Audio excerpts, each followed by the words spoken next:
আসসালামু আলাইকুম রহমতুল্লাহি ওয়া বারাকাতুহু। Welcome back once again to new lesson with Nazrul sir. প্রিয় শিক্ষার্থী, তোমরা সবাই কেমন আছো? আশা করি সবাই ভালো আছো। আমি তোমাদের আলহামদুলিল্লাহ ভালো আছি। কমন মিস্টেকের আজকে চতুর্থম ক্লাসে সবাইকে অভিনন্দন। আশা করি তোমরা কমন মিস্টেকের পর্বগুলো অবশ্যই দেখবে। যারা speaking, writing, overall English basic strong করতে চাচ্ছে, ইংলিশে ভালো করতে চাচ্ছে, তাদেরকে আমি বলবো কমন মিস্টেকের ক্লাসগুলো অনেক অনেক গুরুত্বপূর্ণ। জব বলো, আইএলটিএস এক্সাম বলো, ওভারঅল ইংলিশে ভালো করার জন্য কমন মিস্টেক ক্লাসগুলো অনেক দরকার। যারা স্পিকিংয়ের ক্লাসগুলো দেখতে চাচ্ছে তারা অবশ্যই আমার প্লেলিস্টে গিয়ে সার্চ করে দেখবে। বেসিক রাইটিং, গ্রামার, সবগুলো টপিক ইনশাল্লাহ আমি প্লেলিস্টে দিয়ে রাখছি। তোমরা অবশ্যই প্র্যাকটিস করবে, দেখবে আশা করি।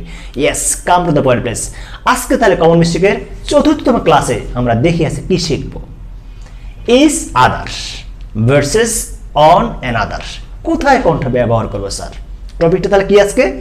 Is other versus one another. Sir কোনটা কখন ব্যবহার করব? ইয়েস, তার আগে ছোট্ট একটা সেলফ টেস্ট হয়ে যাক। সেলফ টেস্টটা সবাই রেডি তো? ইয়েস, ওকে। আমি বরাবরের মতনই একটা সেলফ টেস্ট নিই। সেলফ টেস্ট নেওয়ার মানে হচ্ছে তোমরা তোমাকে জাজ করে নাও, তোমরা তোমাদেরকে জাজ করে নাও আসলে ইংরেজিতে এই বিষয়গুলো তোমার সমস্যা আছে কিনা, স্যার এরকম ব্যবহার করে কিনা।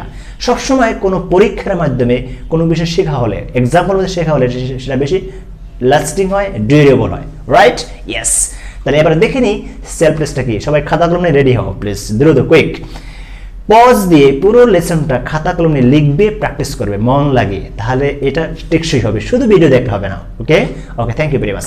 ওকে, first example please. Naja and Sakib like on another। এক নম্বর। দুই নম্বরটা দেখো please. They should know each other। Number 3, Siam and Sami practice English with on another। Number 4, Neha and Nahi are bosom friends, they help on another। Number 5, we should cooperate each other। এই পাঁচটা question দিলাম, পাঁচটা example, পাঁচটা আমি তোমাদেরকে test হিসেবে দিলাম। পাঁচটা দেখো কোথায় কোন ভুল আছে। আসলে এখানে ইজ আদার এবং অন অ্যানাদারের ভুলটা আমরা বের করব। আসলে কোন বাক্যে কোনটা দরকার, কোন বাক্যে অন অ্যানাদার দরকার, কোন বাক্যে ইজ আদার দরকার, একটু ভালো করে খেয়াল করবে। কারণ এই ভুলগুলো কিন্তু আমরা স্পিকিং বলো, রাইটিং বলো, গ্রামার এবং ভার্সিটি বলো, এডমিশন টেস্ট বলো, ওভারঅল সব জায়গায় কম বেশি দরকার হয়। এই জন্য প্রত্যেকটা লেসন শেখার উদ্দেশ্যে মনে প্রাণে শিখবে। ওকে, খুব দ্রুত আমি সময় দিচ্ছি প্লিজ। তোমরা দেখো খুব দ্রুত লিখে, পজ দিয়ে লিখে, তারপর নিজে টেস্ট করে আসলে কোনটা ভুল আছে, আসলে কোনটা কোথায় মানে কোন বাক্যে কোনটা ব্যবহার হবে, কোথায় ইজ আদার হবে, কোথায় অন অ্যানাদার হবে, একটু দেখে নাও প্লিজ। আশা করি সবাই দেখে ফেলেছো। এবার আসি, আমি সলভ করে দিচ্ছি প্লিজ। আচ্ছা, সলভ করার আগে বলে দিচ্ছি। আচ্ছা, কি বলবো? ইজ আদার কখন ব্যবহার করতে হবে? ইজ আদার্স, ইজ আদার দুইটি ব্যক্তি বস্তুর মধ্যে পারস্পরিক সম্পর্ক বলতে ইজ আদার ব্যবহার। দুইটি, খুব খেয়াল করতে হবে। দুইজন ব্যক্তি বা বস্তুর মধ্যে পারস্পরিক সম্পর্ক বলতে ইজ আদার। আবারও বলছি, দুইজন ব্যক্তি বা বস্তুর মধ্যে পারস্পরিক সম্পর্ক বলতে কি ইজ আদার। খুব খেয়াল করো, ভালো করে খেয়াল করো, এটা লিখে ফেলো চটফট করে, কুইক। আচ্ছা, তাহলে দুইজন ব্যক্তির ভিতরে কোনো কিছু, দুইজন ব্যক্তি বা বস্তুর মধ্যে পারস্পরিক কোনো সম্পর্ক বোঝাতে কি হবে স্যার? ইজ আদার। এবার পরে দেখো, অন অ্যানাদার্স, দুইয়ের অধিক ব্যক্তি বা বস্তুর মধ্যে সম্পর্ক বোঝাতে অন অ্যানাদার হবে, অন অ্যানাদার হবে। ইয়েস, ওকে। তাহলে আবার যদি আমার সাথে বলো তাহলে কি হবে? স্যার দুইজন ব্যক্তির মধ্যে যদি, যে বিষয়টা দুইজনের ভিতরে লিমিটেড, কি হবে? On is other. কি হবে? ইজ আদার। দুইয়ের অধিক হলে কি হবে? On another. শেষ। এটা মাথায় ঢুকিয়ে ফেলো প্লিজ। যে কোনো টপিকটা নিজের মতো করে বুঝে ফেলো। নিজের একটা গান আছে না, আমি তোমাকে ভালোবাসবো আমার মনের মতো করে, এরকম যে কোনো বিষয় বুঝবো আমার মতো করে, নিজের মতো করে।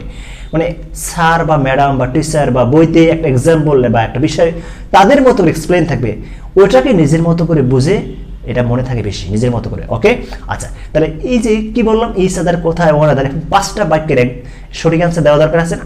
প্রথম বাক্যটা সঠিক অ্যান্সার আমি দিয়ে দিচ্ছি, তোমরা এখন বুঝবে, কারণ আমি তো অলরেডি ইজ আদার এবং ওয়ান আদার বলে ফেলেছি, কোথায় কোনটা ব্যবহার করবো।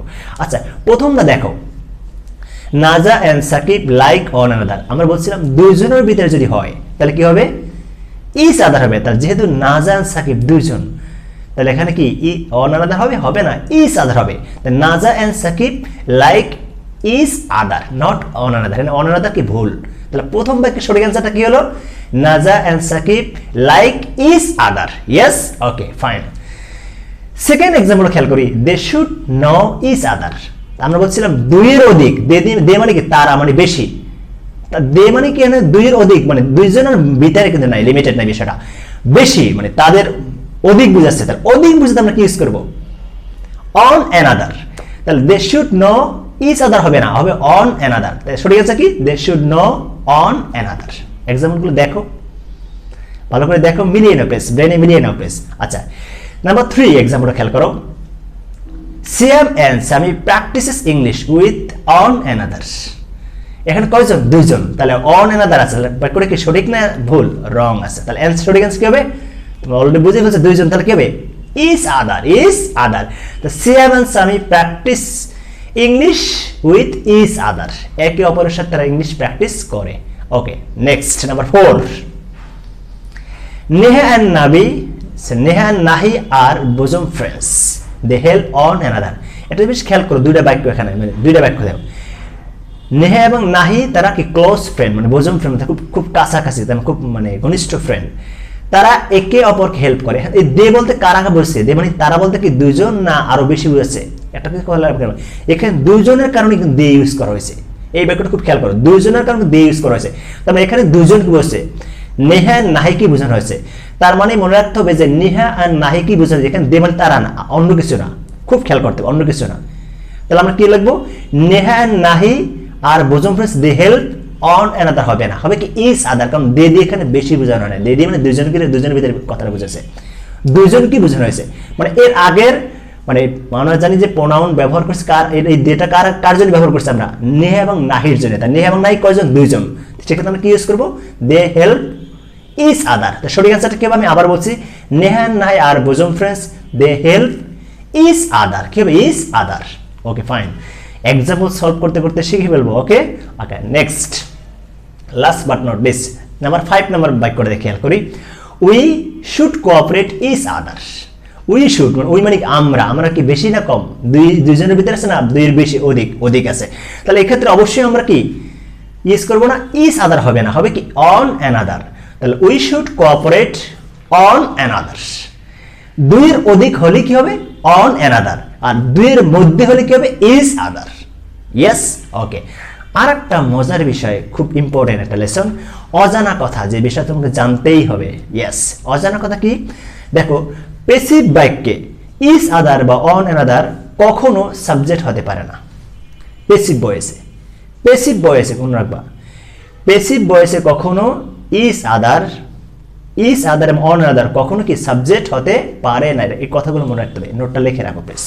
আচ্ছা, নাম্বার 2, ইজ আদার এবং অন অ্যানাদার সর্বদাই অবজেক্ট পজিশনে থাকে, সবসময় অবজেক্ট ফর্মে থাকে, এরা কোনো সাবজেক্ট ফর্মে হয় না।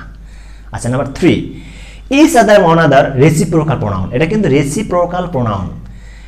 ভুল করে অনেকে প্রোনাউন ফ্রেজ বলে, প্রোনাউন ফ্রেজ বলা যাবে না, কেননা প্রোনাউন ফ্রেজ বলতে কোনো কিছুই নাই।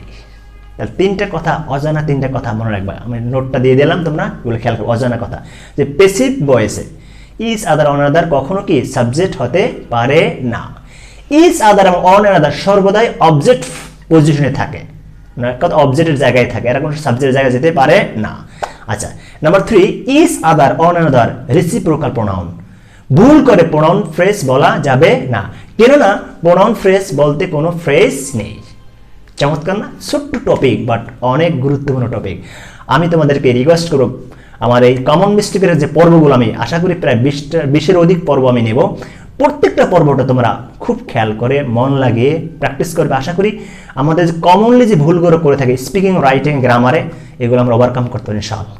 আজকে যারা নতুন তাদেরকে ছোট্ট একটা রিকোয়েস্ট, অবশ্যই তোমরা আমার চ্যানেলটা সাবস্ক্রাইব করে রাখবে, বেল বাটন ক্লিক করবে, আর তোমাদের বন্ধু বান্ধবের মাঝে ছড়িয়ে দেওয়ার জন্য অবশ্যই শেয়ার করতে ভুলে যাবে না। তোমাদের শেয়ার, তোমাদের ভালোবাসা অবশ্যই আমার দরকার। আর এখনো যারা বইগুলো সংগ্রহ করে নেয়, বইগুলো সংগ্রহ করবো, 3টা বই স্পিকিং, রাইটিং এর শেখার জন্য চমৎকার 3টে বই তোমরা সংগ্রহ করবে। মিস্টার ম্যাজিক, ওয়ার্ড ম্যাজিক এবং শর্ট রাইটিং। কোথায় বইগুলো পাবে? রকমারি.com-এ ক্যাশ অন ডেলিভারি যে কোনো জায়গা থেকে অর্ডার করতে পারো। রকমারি.com-এ তোমরা এই গুগলে সার্চ করলে পাবে, এবং হয়তো তাদের পেজ আছে, পেজ সার্চ করতে পাবে। এছাড়া আমার সাথে যোগাযোগ করলে আমি তোমাদের বই দিতে পারবো। Thank you very much, all the best, thank you, আল্লাহ হাফেজ, বেস্ট অফ লাক।